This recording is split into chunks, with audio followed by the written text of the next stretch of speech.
Приветствуем наших подписчиков и гостей канала Эзотерика для тебя, друзья. Мы вас всех приветствуем в изобилии и достатке. Сегодня в этом видео мы с вами уделим внимание народным приметам на 27 октября. Поговорим о том, что обязательно нужно сделать в этот день, что в вашей жизни была удача, благополучие и достаток, а также что нельзя делать по народным приметам. Далее все в этом видео. Друзья, прямо сейчас ставим лайк этому видео. Вам это ничего не стоит, а нам приятно. Итак, с вас лайк, а с нас ценная информация. Итак, 27 октября, и в народном календаре этот день часто называли Прасковьей Грязницей, Трепальницей или Грязнихой. И очень часто на Прасковью погода портилась и шел дождь. Температура воздуха была, как правило, ниже, чем обычно. И, как правило, сухой и теплой погоды в этот день практически никогда не бывало. Друзья, в комментариях напишите, а у вас в этот день был дождь, пасмурно или нет. И откуда вы. А женщины 27 октября начинали прясть, собираясь вместе по вечерам. Полевые работы уже не велись, а потому освобождалось время для того, чтобы заниматься другими делами. В этот день, 27 октября, наши предки трепали и мяли лен. А что касается прядения и стирки, то эти виды работ выполнять в этот день не стоило. А если праздник еще и выпадал на пятницу, то его отмечали особенно широко. Саму Параскеву часто изображали как женщину худого телосложения с длинными волосами.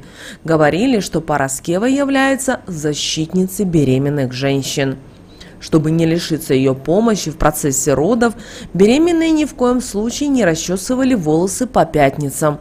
Старались 27 октября не слишком и сильно смеяться, поскольку в будущем такой человек мог столкнуться с многочисленными бедами и плакать горькими слезами.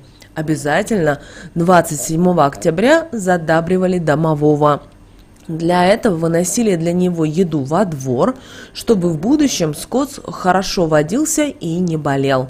Верили, что именно домашние животные находились на попечении домового. А вот в церкви 27 октября почитали память святой Параскевы или Прасковьи Сербской, которая жила примерно в XI веке на территории, прилегающей к Мраморному морю. К слову, Параскевья или Прасковья родилась в той же семье, что и святитель Ефимий, известный как епископ Мадитоса. Когда родители Прасковьи умерли, то она решила раздать наследство бедным людям и сама отправилась в Константинополь для того, чтобы принять монашеский постриг. Далее Параскева посетила Святую Землю как паломник и решила поселиться в Иорданской долине. В родные места она вернулась за 2 года до своей смерти, где и скончалась. Как говорили очевидцы, мощи Параскевы обладали чудодейственными свойствами, помогали излечиться от многочисленных болезней. И вы знаете, на Руси Параскеву очень часто называли не слишком любезно, называли грязнуха. Но это не из-за отношения к святой. Дело в том, что 27 октября по народным наблюдениям часто и шел дождь, и было слякотно, и погода была нестабильна.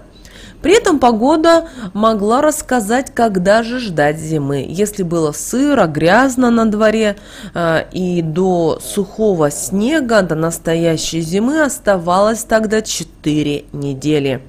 На грязнуху грязь 4 смены до зимы. А если грязь велика, лошадиное копыто заливается водой, то выпавший снег сразу устанавливает зимний путь. Из-за грязи, обильных дождей вместе с мокрым снегом всюду было бездорожье во второй половине октября, и крестьяне сидели безвылазно дома или во всяком случае не покидали родного села. Также Параскева считалась заступницей девушек и женщин, которая покровительствовала женской зимней работе, особенно прядению. И 27 октября все начинали трепать и мять лен. Отсюда и название трепальница или льняница. Конечно же, девушки проводили и льняные смотрины, хвастались друг другу первым вытрепанным льном и старались продемонстрировать искусное рукоделие незанятым мужчинам и будущим свекровям. В то же время прясть и стирать на Параскеву не было принято, разве что шить. Также на Параскеву варили кашу на свежем урожае пшеницы и обязательно заправляли льняным маслом. После такого обеда обязательно благодарили Бога. Также обращали и внимание и на другие приметы. Также вечером устраивали семейные посиделки у самовара с пирогами и булочками, во время которого взрослые рассказывали интересные истории для детей, а также делились своими радостями, бедами и переживаниями. 27 октября вековухи, старые девы и вдовицы проводили вечер в мольбах перед иконами, чтобы поскорее найти себе спутника жизни, а на утро несли в церковь подаяние, но только не денежное. Также существовала у наших предков еще одна традиция. 27 октября обязательно проводили гадания на будущее по выпечке. Пекли 3 пирога с рыбной, с капустой и с ягодной начинкой. Смазывали их маслом и накрывали полотенцем. Потом, снимая полотенце, смотрели на оставшиеся круги на нем. Если на всех 3 разорванные линии, то весь год семья проведет в болезнях. И только на 2 неприятности предстоят. На одном будут лишь какие-то мелкие проблемы. А если все 3 круга получились без разрывов, семью ждет удача, процветание и мир. Также на Парасковью опасались браться за новые дела. По народной примете они не принесут желаемого результата и будут идти медленно и проблемно. Кроме того, сегодня не стирали, не шили и не убирали в доме, а также в этот день боялись купать деток, ведь согласно поверью они могут после этого даже серьезно заболеть. Также в этот день стоит отложить и все домашние дела. Женщина, которая возьмется за шитье, пряжу, стирку или починку одежды, рискует потерять удачу и привлечь в дом финансовые трудности.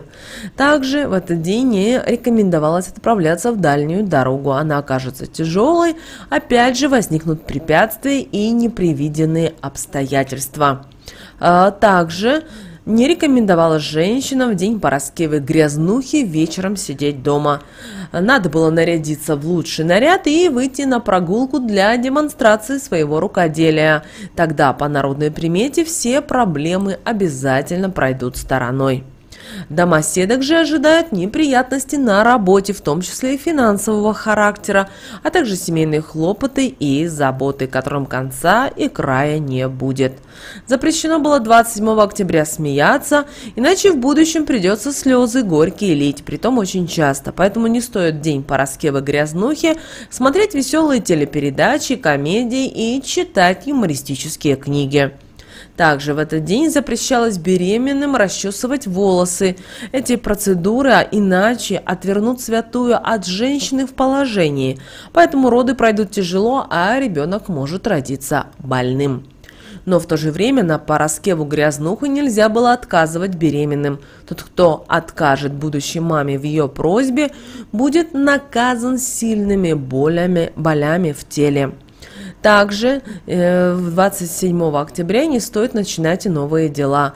Также назначать важные встречи и переговоры, потому что, к сожалению, все закончится неприятностями и разочарованиями, а задуманное невозможно будет исполнить.